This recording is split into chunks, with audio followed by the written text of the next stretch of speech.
देवता पहले ही स्वर्ण छोड़कर भागे। विश्व विजय से पहले ही हालत स्वर्ग की निराली थी। दिग्पाल कसम खा बैठे थे, इंद्रासन खुद ही खाली था। सारे देवता स्वर्ग छोड़कर भाग गए। माताओं इतना इसने अपना प्रभाव दिखाया। पहले इंद्र के पद को हड़पने के लिए इंद्र देवताओं पर चढ़ाई कर दिया। ये स्वर्ग का राजा बन गया और ढूंढ ढूंढ कर जहाँ तहाँ से देवताओं को पकड़ कर लेके आया। वरुण देवता को बोला कि जाओ वरुण देवता, तुम मेरा पानी भरो। और अग्नि देवता से भोजन बनवाता था। चंद्रमा को अपना पहरेदार नियुक्त कर लिया। सारे देवताओं को किसी न किसी कार्य में लगा दिया। यज्ञ की हवि जो होती है ये स्वयं ग्रहण करता था, अपनी पूजा करवाता था। सब जगह इसका स्वयं का अधिपत्य था। हिरण्यकश्यप इसके अत्याचार से देवता बड़े दुखी हुए और भगवान की शरण में गए। हाथ जोड़कर सब भगवान की स्तुति किए। भगवान ने कहा देवताओं थोड़ा धैर्य रखो, तुम धैर्य रखो। यदा देवेषु वेदेषु दोषु विप्रेषु साधुषु धर्मे मयि च विद्वेषा सा आवा आसु विनश्यति। श्रीमद् भागवत के सप्तम स्कंद के चौथे अध्याय का 27वां श्लोक है। जब कोई वेद गाय ब्राह्मण इनसे द्वेष करता है, जब कोई गाय से द्वेष करता है, माताओं ध्यान से सुनो, भगवान ने बोला है जब कोई गाय को कष्ट पहुंचाता है, जब कोई ब्राह्मण देवता को कष्ट पहुंचाता है, संत को कष्ट पहुंचाता है, तो शीघ्र ही उसका विनाश हो जाता है। भगवान उसको खत्म कर देते हैं, क्योंकि जो इनसे बैर करता है भगवान ये देख नहीं सकते हैं। गौ संत भक्त और साधु पुरुषों का जो अपमान करता है फिर उसका विनाश निश्चित हो जाता है। एक ना एक दिन उसका विनाश भगवान उसको काल रूप में धारण कर लेते हैं, उसका भक्षण कर लेते हैं। क्योंकि कृष्ण क्या है? काल रूप। भगवान ने गीता में कहा ना, काल के रूप में मैं स्वयं आता हूँ और सब कुछ हरण करके ले जाता हूँ। इसलिए अपने जीवन में कभी गाय को कष्ट मत देना, माता हूँ ब्राह्मण देवता को कष्ट मत देना, साधु संतों को कष्ट मत देना, भगवत भक्तों को कष्ट मत देना।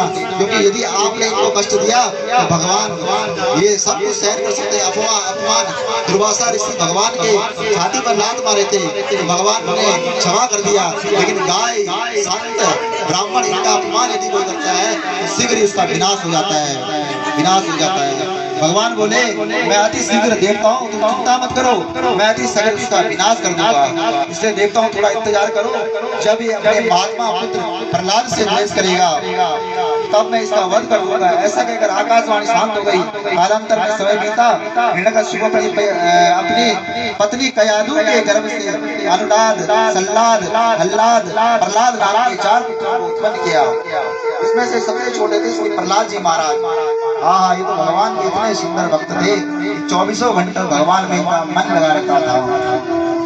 बचपन में इनको कृष्ण गृह आत्मा नवेद जगदीदृशम, बचपन में इन्हें कृष्ण रूपी ग्रह लग गया था। इसका ऐसा असर था कि कभी कभी झूम कर नाचने लगते, तो कभी रोने लगते, कभी हंसने लगते, कभी कुछ करते तो कभी कुछ करते, कभी हंसने लगते। ज्योतिष में माताओं 9 ग्रह हैं, लेकिन उन 9 ग्रहों के ऊपर 10वां ग्रह कोई है जो भगवान का अनुग्रह, भगवान का अनुग्रह। और प्रहलाद जी के ऊपर भी इसी ग्रह का असर था। हिरण्यकश्यप ने विद्या अध्ययन करने के लिए अपने गुरु श्री संडमर्क जी के विद्यालय में भेजे।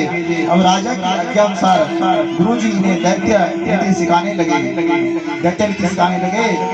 अब गुरु को प्रसन्नता के लिए प्रहलाद जी से पढ़ तो लेते थे, लेकिन जो का त्यों नहीं सुनाते थे। क्योंकि हिरण्यकश्यप ने जिनको विद्या के लिए दिया था उन्हें आसुरी विद्या वहां पर सिखाई जाती थी।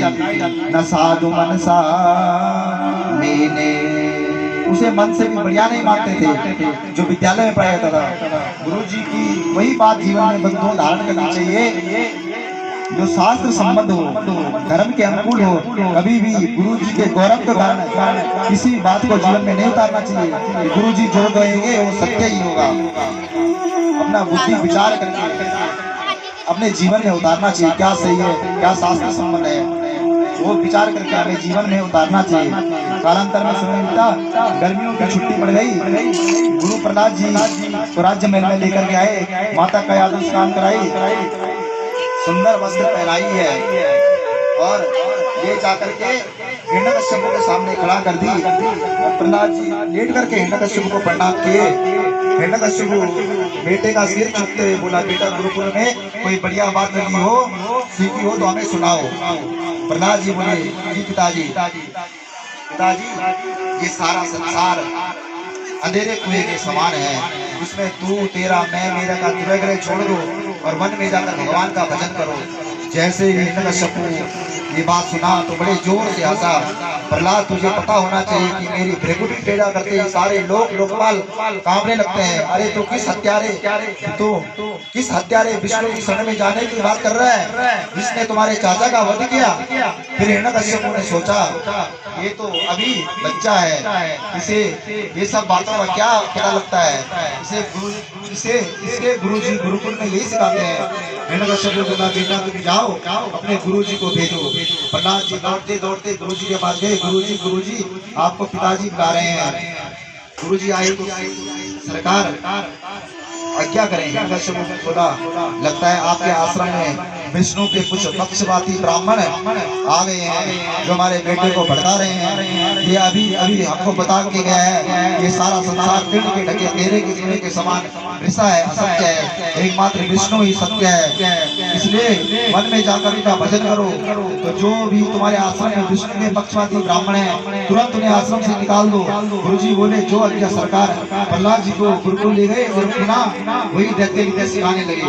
सुखदेव जी कहते हैं, राजा परीक्षित प्रहलाद जी की बात को गुरुजी को भी बहुत बढ़िया लगती थी। क्या करे बेचारे, दीन माननी पड़ती थी। और मास्टर का अर्थ होता है जिसे पढ़ाने लिखाने के लिए कोई पढ़ाने लिखाने से कोई मतलब नहीं, सिर्फ धन हड़पने से मतलब है, उसे मास्टर कहते हैं माताओं। गुरु तो गुरु होता है, गुरु अच्छी नीति सिखाता है। गुरु जी जो होते हैं वो अपने शिष्य का कल्याण चाहते हैं। यहाँ पर दैत्यों ने कहा, अरे प्रहलाद, तो दैत्यों की चंदन जैसे वन में जाने कहाँ से कांटा बन के पैदा हो गया। गुरुजी बहुत फटकारे प्रहलाद जी को और पुनः दैत्य नीति सिखाने लगे। कालांतर में समय बीता, फिर विद्यालय की छुट्टियां हुई। गुरुजी प्रहलाद जी को लेकर राजमहल में आए, माता का याद स्नान कराई, सुंदर वस्त्र पहनाई और ले जाकर के हिरण्यकश्यप के सामने खड़ा कर दी। प्रहलाद जी ने लेट करके पिताजी को फिर प्रणाम किया। हिरण्यकश्यप पुत्र को गोद में उठा लिया और बोले, बेटा गुरुकुल में कोई बढ़िया बात सीखे हो तो मुझे भी सुनाइए। अब गुरुजी बेचारे थर कांप रहे हैं, ना जाने इस बार क्या कौन सी बढ़िया बात सुनाएगा। प्रहलाद जी गुरुजी की ओर देखे कि पिताजी सुनते हमेशा बढ़िया बात है और लेकिन सुनना घटिया बात ही रहता है, सुनाना घटिया बात है। लेकिन जब बढ़िया बात पूछ रहे हैं तो हम भी बढ़िया बात ही सुनाएंगे। प्रहलाद जी बोले, इस बार हमें 9 बातें बहुत बढ़िया लगती पिताजी। हिरण्यकश्यप बोला, सुनाओ बेटा प्रहलाद। तो नवदा भक्ति सुना दी। श्रवणम कीर्तनम विष्णु स्मरणम पाद सेवनम अर्चनम वंदनम दास्यम सज्ञान निवेदनम। पिताजी, भगवान की भक्ति करने के लिए 9 मार्ग है। श्रवण, कीर्तन, स्मरण, अर्चन, वंदन, सत्य भाव, पाद सेवनम, आत्म निवेदन इत्यादि। किसी भी मार्ग का अवलंबन लेकर भक्ति करने से नवदा भक्ति का उपदेश भगवान राम ने माता सबरी को भी देते हैं। इस प्रकार से माता सभी को भगवान राम ने कौन सा उपदेश दिया मेरी माताओं? नवदा भक्ति का उपदेश। प्रथा में भगति संतन कर संता,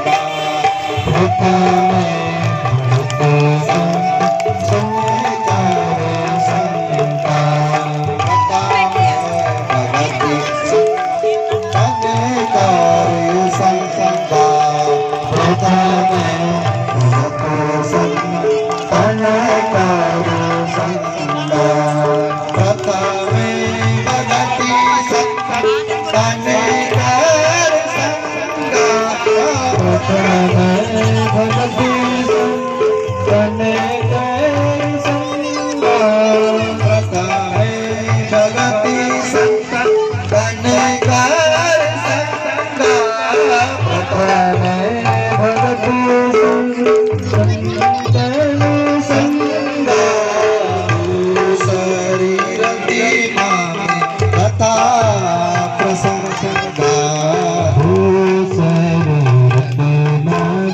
कथा प्रसंग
भेज दिया और इधर प्रहलाद जी महाराज अपने पिताजी को श्रवणम कीर्तनम विष्णु स्मरणम पाद सेवनम अर्चनम वंदनम दास्या सख्य आत्म निवेदनम इस प्रकार का उपदेश कर रहे थे। और जैसे हिरण्यकश्यप ने सुना तो प्रहलाद जी को गोद से उठाकर जमीन में पटक दिया और गुरु जी की गर्दन में तलवार रखते हुए बोले, ब्रह्म बंधो किमे तत्ते विवक्षं श्रेयता सता असारं ग्राहितो बालो वामनादित्य दुर्मते। अरे ब्राह्मणों, तुम तो मेरे बेटे को क्या असार की बातें सिखा रहे हो। अब गुरुजी थर-थर कांप रहे हैं, सरकार रोजी रोटी की कसम खा रहे हैं, आप जिसकी कहो हम उसकी कसम खा लेते हैं। हमने आपके बेटे को ये विष्णु भक्ति नहीं सिखाई है, ये तो सिखाया ही पैदा हुआ है। राजन, मैं एकदम सत्य कह रहा हूँ, आपके बेटे को ये सारी बातें ना तो मैंने सिखाई है और ना किसी और ने सिखाई है। मुझे तो लगता है ये पेट से सिखा आया है। हिरण्यकश्यप को बोला, फालतू की बात मत करो। प्रहलाद जी से बोला, तुम्हारे प्रहलाद तुझे सब बातें कौन सिखाता है? तो प्रहलाद जी बोले, पिताजी सिखानी तो संसारिक बातें पड़ती है, भगवान की कथा को सिखाने की जरूरत नहीं है। जैसे चुंबक लोहे को अपनी ओर खींच लेता है, वैसे भगवान की कथा इतनी मधुर है कि व्यक्ति को अपनी ओर खींच लेती है। और हमारे भगवान भी क्या है? कर सती इति कृष्णा। कृष्ण का अर्थ ही क्या है? कर सती इति कृष्णा। जो आपको अपनी ओर आकर्षित करे वही तो कृष्ण है, वही तो सत्य है, वही तो भगवान है। कर सती इति कृष्णा। और कृष्ण कौन है माताओं? कृष्णस्तु भगवान स्वयं वयम। कृष्ण स्वयं भगवान है। और वैसे ही भगवान की कथा इतनी मधुर होती माताओं कि व्यक्ति को अपनी ओर खींच लेती है। ये सुनकर के तो हिरण्यकश्यप एकदम डर गया और कहीं इसके रूप में मायावी विष्णु तो हमारे घर में नहीं आ गया। दैत्यों से बोला, ले जाओ इसे मार डालो। अब दैत्य ले गए प्रहलाद जी को, कभी आग में जलाते, कभी पहाड़ से गिराते, कभी हाथी से गुजरवाते, कभी जहर पिलाते। प्रहलाद जी का तो फिर भी कुछ बाल बांका नहीं हुआ, क्योंकि स्वयं सर्वेश्वर जिसके रक्षक हो उसे भला कौन मार सकता है। जाको राके साइया मार सके ना कोई, बाल बांका कर सके, बाल बांका न कर सके जग बैरी होए, जो जग बैरी होए, जो जग बैरी होए। यदि ऊपर वाले से आपके संबंध अच्छे हैं ना, तो नीचे वालों के आपको किसी का प्रभाव नहीं करना माता हो।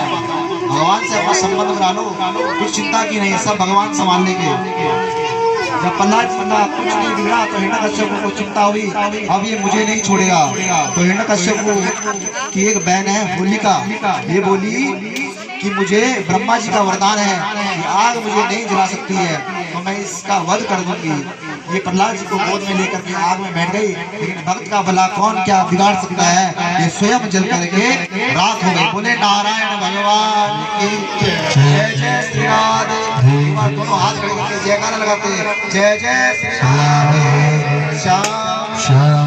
इसलिए इससे होलिका ने कहा मैं गोद में बिठाऊंगी प्रहलाद जी को और इसका वध कर दूंगी, लेकिन स्वयं ही जल करके राख हो गई। और अगले दिन क्या हुआ, बच्चों ने खेलते खेलते इसकी राख को समेटा और उस राख में खेलने लगे। देखो ऐसा होता है भगवान हाल होता है। और राख समेटा उसके बच्चे एक दूसरे को डाल डाल क्रीड़ा करने लगे। तभी से होलिका का पावन त्योहार मनाया जाने लगा। माता होलिका भी जल करके राख हो गई, लेकिन फिर भी प्रहलाद नहीं बिगड़ा। तो हिरण्यकश्यप को बड़ी चिंता हुई, समझाया राजा आप अकेले पूरी त्रिलोकी को जीत लिए हैं, आप अपने ही पुत्र से डर रहे हैं, आप इसे हमारे पास छोड़ दीजिए, हम इसे गुरुकुल ले जाते हैं, समझाएंगे तो ये समझ जाएगा। अभी ये बच्चा ही तो है। चंडामर्क जी महाराज प्रहलाद जी को गुरुकुल में ले आए और यहाँ ला करके बिना दैत्य रीति सिखाने लगे। कालांतर में समय बीता माताओं। एक दिन किसी कार्यवश गुरु जी बाजार जा रहा था। गुरु जी प्रहलाद जी से बोले बेटा प्रहलाद मैं तो बाजार जा रहा हूँ, लेकिन तुम ही मुझे सबसे ज्यादा समझदार लगते हो, इसलिए बच्चों का ख्याल रखना। प्रहलाद जी बोले जो आज्ञा गुरु जी। और गुरु जी तो चले गए बाजार, लेकिन प्रहलाद जी सारे असुर बालकों को एकत्रित किए और उन्हें बड़ा सुंदर उपदेश देते हैं। लाखों बार जन्म मृत्यु के चक्कर में भटकने के बाद व्यक्ति को देव दुर्लभ मनुष्य देह प्राप्त होती है मित्रों, उसमें भी व्यक्ति यूं ही गंवा देता है ना। बाल्यावस्था व्यक्ति घेर को बिता देता है, युवावस्था ऐसी गंवा देता है, बुढ़ापा चिंता में भी जाता है, लेकिन भगवान का भजन नहीं करता और सारा जीवन में गंवा देता। 20 वर्ष बचपन गए, 20 गए सुख भोग, 20 वर्ष चिंता बनी बाकी निद्रा रोग। एक नार सारी उम्र गई जाता बीत, एक देवी ना किए कबों हरि से प्रीत, एक दिन कभी ना किए कबों हरि से प्रीत, कबों हरि से प्रीत। असुर बालक बोले प्रहलाद तू तो बहुत बढ़िया बात कह रहा है, लेकिन अभी तो पूरा जीवन बचा है भजन करने के लिए, बुढ़ापे में भजन करने के लिए। प्रहलाद जी बोले आज तक बुढ़ापे में कोई भजन किया है तो तुम भी भजन करोगे, क्या पता जीवन में बुढ़ापा आए ना। एक बार किसी राजा ने अपने राज्य में घोषणा करवाई माताओं, एक निश्चित स्थान तक तय कर दिया कि वहाँ से जाकर सुबह से शाम तक राज्य महल में पहुंचेगा, उसे मैं इनाम दूंगा। सारे